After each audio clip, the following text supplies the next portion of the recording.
अहम खबर शामिल करें। हुकूमत के साथ मुज़ाकरात के लिए तश्कील दी गई तहरीक इंसाफ की 3 रुकनी कमेटी का अहम इजलास में हुकूमत के साथ मुज़ाकरात के लिए हिकमत अमली तय की गई। इजलास के बाद तहरीक इंसाफ का वफ्द मुज़ाकरात के लिए पार्लियामेंट हाउस रवाना हो गया है। इजलास की सदारत वाइस चेयरमैन तहरीक इंसाफ मखदूम शाह मोहम्मद कुरैशी ने की।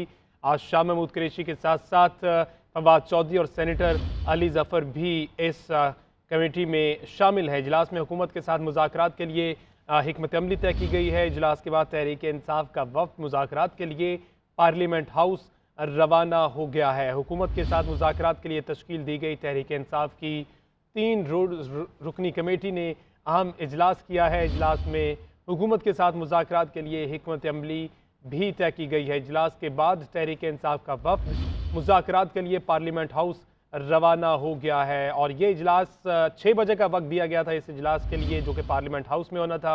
उसमें शिरकत के लिए अब तहरीक इंसाफ का 3 रुकनी वफ्द जो है वो रवाना हो गया है और इस रवानगी से कबल उन्होंने अहम मुज़ाकरात किए हैं। इन मुज़ाकरात में क्या तय पाया है, मज़ीद तफसीलात बता देंगे हमारे नुमाइंदे आतिफ भट्ट। जी आतिफ, आगाह कीजिए, ये 3 रुकनी कमेटी अब पार्लियामेंट हाउस रवाना होगी, ये क्या तय पाया है? जी, तहरीक इंसाफ के जो रहनुमा हैं वो इस वक्त पार्लियामेंट हाउस पहुंच चुके हैं। शाह महमूद कुरैशी, बैरिस्टर अली जफर जो और फवाद चौधरी जो हैं वो पार्लियामेंट हाउस पहुंच गए हैं और ये पार्लियामेंट आने से कबल तहरीक इंसाफ के जो तीनों रहनुमाओं का अहम इजलास हुआ है। इजलास में जो आइंदा की हिकमत अमली है वो तय कर ली गई है। कुछ ही देर में बाज़ाब्ता तौर पर मुज़ाकरात का जो है वो आगाज हो जाएगा। तहरीक इंसाफ के जो रहनुमा हैं शाह महमूद कुरैशी की क़यादत में पार्लियामेंट हाउस पहुंचे हैं और जो तहरीक इंसाफ के रहनुमा हैं वो आज हुकूमत से बाज़ाब्ता तौर पर मुज़ाकरात का जो है आज पहला दौर है वो शुरू करेंगे। जी सही, आतिफ भट्ट हमें तफसीलात से आगाह कर रहे थे। हुकूमत के साथ मुज़ाकरात के लिए तश्कील दी गई तहरीक इंसाफ की 3 रुकनी कमेटी का यह अहम इजलास हुआ है।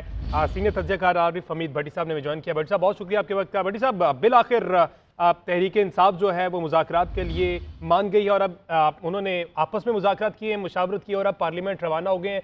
क्या लगता है, बर्फ़ पिघलती हुई नज़र आ रही है दोनों जानिब से आपको? बिस्मिल्लाहिर्रहमानिर्रहीम, मेरा ख्याल है तो तहरीक इंसाफ को एक दफ़ा फिर मामू बनाया जा रहा है। अब से थोड़ी देर पहले जो असम्बली में तजलील की गई अदारों की, प्राइम मिनिस्टर और दीगर तमाम शख्सियात के हम 3 रुकनी बेंच को नहीं मानते, हम इन्हें तस्लीम नहीं करते, इनका आइन नहीं मानते। पीडीएम की हुकूमत के सरबराह हैं बादी नजर में मेरे ख्याल में मौलाना फजलुर रहमान साहब, वो कह रहे हैं मैं हुकूमत के खिलाफ तहरीक चलाऊंगा। मैं तो इस कमेटी को ही नहीं मानता। तो मेरी अपनी जाती असेसमेंट है, अल्लाह करे कि मित्र हो, हुकूमत सिर्फ और सिर्फ टाइम गेन करना चाहती है और तौहीन अदालत जो वो कर चुकी है, सुप्रीम कोर्ट के 3 रुकनी बेंच का ना हुक्म मान के कल पैसे जमा नहीं कराए तो उससे बचने के लिए ताखीरी हरबे इस्तेमाल कर रही है। वरना अगर जिन्होंने नीयत ठीक हो, इलेक्शन करवाने हो, तो बार बार पार्लियामेंट में जजों को करप्ट कहना, हम इलेक्शन नहीं मानते, तौहीन पार्लियामेंट नहीं होने देंगे, ऐसे लफ्ज़ों से इज्तनाब किया जाता है। जब कोई दोस्ती या मामला आ गए हों तो सख्त अल्फाजों से गुरेज किया जाता है। मेरे ख्याल में सिर्फ और सिर्फ तरीके इंसाफ को एंगेज किया जा रहा है कि हुकूमत कॉन्टेक्ट से बचे, कंटेम्प्ट से, और फिर फरार का रास्ता अपनाए और जाके कोर्ट में कहेंगे हम क्या करें। अब पीटीआई किसी साइड पे नहीं आ रही, लेकिन यकीनन मुज़ाकरात का टाइम हुआ है, लेकिन ये फैसला डिले हुआ तो फिर समझे 14 मई क्या 8 अक्टूबर को भी इलेक्शन नहीं होंगे, क्योंकि आज सुप्रीम कोर्ट ने अभी तक हुक्म भी सादर नहीं फरमाया। तो सुप्रीम कोर्ट आज कोई शायद फाइनल नहीं होता, इलेक्शन डेट तय नहीं होती दोनों के दरमियान, और सुप्रीम कोर्ट में जाके यकीन दहानी कराते हैं तो फिर मेरा ख्याल है सियासी हालात बेहतर होंगे। अदरवाइज टेम्परेचर और तेज होगा। जो अभी जिसमें सदर वज़ीर आज़म साहब ने एतमाद का वोट लिया है, उस गुफ्तगू से तो जाहिर नहीं लगता कि हुकूमत इमरान खान से बात भी करना चाहती है। और अभी कुछ देर पहले मरीम नवाज साहबा ने कहा है इमरान खान के साथ मुज़ाकरात का सोचा भी नहीं जा सकता। तो भट्टी साहब, जिस तरह से चीफ जस्टिस की जानिब से भी रिमार्क्स दिए गए, उन्होंने कहा कि बज़ाहिर ये लगता है कि पीडीएम जमात जो है वो पास पास खेल रही है। तो ये तमाम चीज़ें पीटीआई को नजर नहीं आ रही, या वो मजबूर हैं कि मुज़ाकरात करके देख लेते हैं, शायद कोई रास्ता निकल आए इलेक्शन का? नहीं, देखें, मुज़ाकरात का इधर जवाब बनता ही नहीं। ہم نے تو جتنا بھی دیکھا ہے عدالتیں آئین اور قانون کو مطابق فیصلہ کرتی ہیں، وہ یہ نہیں دیکھتی کہ میرے فیصلے سے ناراض کون ہوگا اور خوش کون ہوگا۔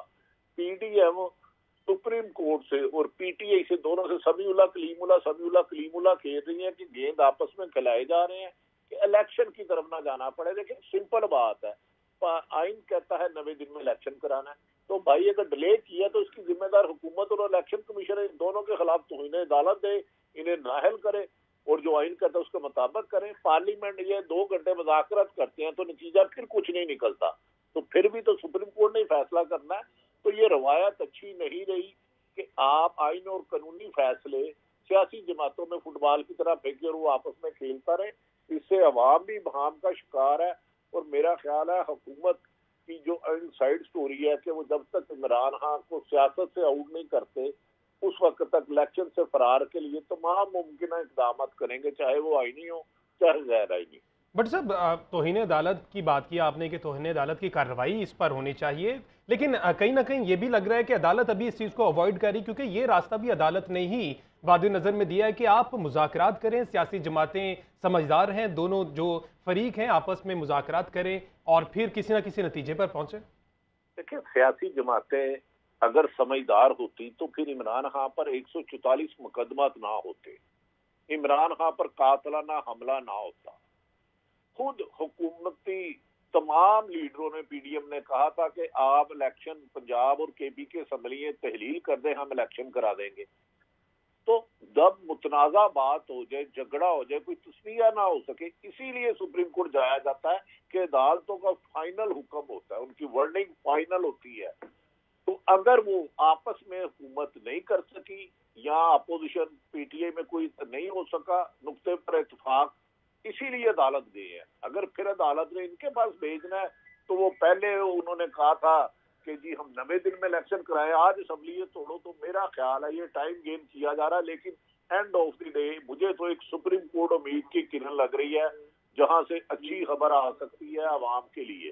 بٹ صاحب، امید کی کرن آپ نے سپریم کورٹ کو کہا ہے، تو سپریم کورٹ بھی کہیں نہ کہیں ڈھیل دیتی ہوئی نظر آ رہی ہے۔ آپ کیا سمجھتے ہیں، اگر آپ اس پر کوئی کمنٹ کرنا چاہیں تو، کہ کوئی دباؤ ہے چیف جسٹس پر اس معاملے میں؟ کیونکہ اعلانیہ طور پر ابھی پارلیمنٹ میں وزیر اعظم نے کہا کہ ہم نہیں مانتے، اس کے بعد فضل الرحمان نے بھی کہہ دیا ہم نہیں مانتے اس 3 رکنی بینچ کو، اس کے باوجود عدالت کی جانب سے اتنی ڈھیل دینا، کیا سمجھتے ہیں کوئی دباؤ ہو سکتا ہے؟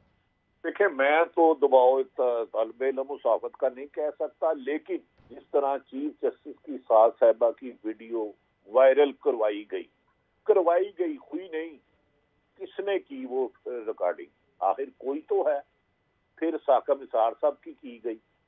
یہ ساری حکمت عملی ہے، یہ جادو نہیں ہے کہ مجھے ایک دم پتہ چل جائے کہ چیف جسٹس کیا بات کر رہا ہے۔ اس کے پیچھے پورے تانے بانے بن رہے ہیں، اس کے پیچھے کوئی نہ کوئی نہ نظر آنے والی طاقتیں ہیں۔ ٹیلی فون ریکارڈنگ کرنے کی ایکسیس میرے پاس نہیں ہے، آپ کے پاس نہیں ہے، اور جس طرح سپریم کورٹ پر حملہ کیا جا رہا ہے، ماضی میں اس سے بہت کم۔ عمران خان نے کیا ایک لفظ کہا تھا محترم ایڈیشنل سیشن جج خاتون صاحبہ کے بارے میں، جو نہیں کہنا چاہیے تھا، تو اب تک توہین عدالت ہے، اس سے 1000 گنا ڈیمیجنگ لفظ پی ڈی ایم کی تمام قیامت کا منہ بے شک کر بیٹھی ہے۔ اور یہ لفظ کہنا کہ میں 3 رکنی بینچ کا فیصلہ نہیں مانتا، یہ ہوتے کون ہے؟ 4-3 کا ہے۔ آج بھی پی ایم صاحب یہ فرما رہے ہیں۔ تو اگر یہ توہین عدالت نہیں تو پھر عدالت ہماری رہنمائی کرے۔ عام شہریوں کو کیا آواز کی اظہار اختلاف کا حق نہیں ہے؟ ہم جیسا کوئی عام آدمی کرے تو اس کی 7 نسلوں کو یہ توہین عدالت میں سزائے موت دے دیں، وہ کہ اس کی قید صرف 6 ماہ ہے۔ لیکن شاید کچھ لوگ بادی النظر میں اداروں کے لاڈلے رہے ہیں، اعتراض ایسا سب کرتے ہیں۔ نون لیگ خصوصاً اداروں کی اور عدلیہ کی اور اسٹیبلشمنٹ کی لاڈلی رہی ہے اور ہے، اور اعتراض احسن صاحب کی رائے کو میں خاصی اہمیت دیتا ہوں، بڑی معتبر، بڑے سیاسی اور آئینی ماہر ہیں۔ ان کے خیال میں تو انہیں رعایت دی جا رہی ہے بادی النظر میں، لیکن پھر بھی ہمیں سپریم کورٹ کے فیصلے کا انتظار کرنا ہوگا۔ بٹ صاحب، عدالت نے بھی کوئی ٹائم فریم نہیں دیا، مذاکرات کے لیے بھی کہہ دیا، کوئی فیصلہ بھی نہیں آیا، تو کیا سمجھ رہے ہیں آپ؟ وزیر اعظم نے بھی یہ کہہ دیا کہ مذاکرات کے دور شروع ہوں گے، اس کا مطلب کوئی ایک بیٹھک سے یہ معاملات حل نہیں ہوں گے، یہ ان کو لمبا لے کر چلنا چاہتے ہیں، تو آپ سمجھتے ہیں ان مذاکرات سے کوئی نہ کوئی حل نکلے گا؟ देखिए, बचपन में मैंने कहानी सुनी थी, एक खाला शीता थी, वो कमेटी डालती थी, लोगों से बड़े प्यार से बोलती थी, खुशगवार मूड में बोलती थी, फिर बाद में कमेटी लेके भाग जाती थी। मुज़ाकरात भी ऐसे ही है। हुकूमत असेंबली में तो बुरा भला कहती है और जाके सुप्रीम कोर्ट में ये नहीं कहती 3 रुपये बैंक का नहीं करूंगा। तो मेरी नजर में टाइम गेन करने की एक स्ट्रेटेजी है अपोजिशन की। इसको अब सुप्रीम कोर्ट कैसे देखती है या पीटीआई कैसे करती है, ये अब उन पर डिपेंड करता है। अगर दोनों फ्री बैठ गए हैं तो हमें इंतजार करना होगा। बादी नजर में हुकूमत तो खुद इसका ओपन इजहार कर चुकी है। वज़ीर दाखिला राना सनाउल्लाह साहब ने कहा है नहीं कराने इलेक्शन, नहीं कराने, लिख लो। मरियम नवाज साहिबा ने कहा है कि ये एक फितना है और मौलाना फजल रहमान ने कहा मैं इसे गैर जरूरी समझता हूँ। तो पीडीएम के सरबराह तो मौलाना फजल रहमान है। इस कोलो फिक्र के तजाद में फिर भी हम बेबसी के आलम में सुप्रीम कोर्ट की तरफ ही एक उम्मीद की किरण बना सकते हैं उसको। सही, बहुत शुक्रिया सीनियर तज्ज़ियाकार आरिफ हमीद भट्टी साहब हमारे साथ मौजूद थे और इसके साथ साथ आतिफ भट्ट जो है वो हमें तफसीलात से आगाह कर रहे थे। आपका बहुत शुक्रिया।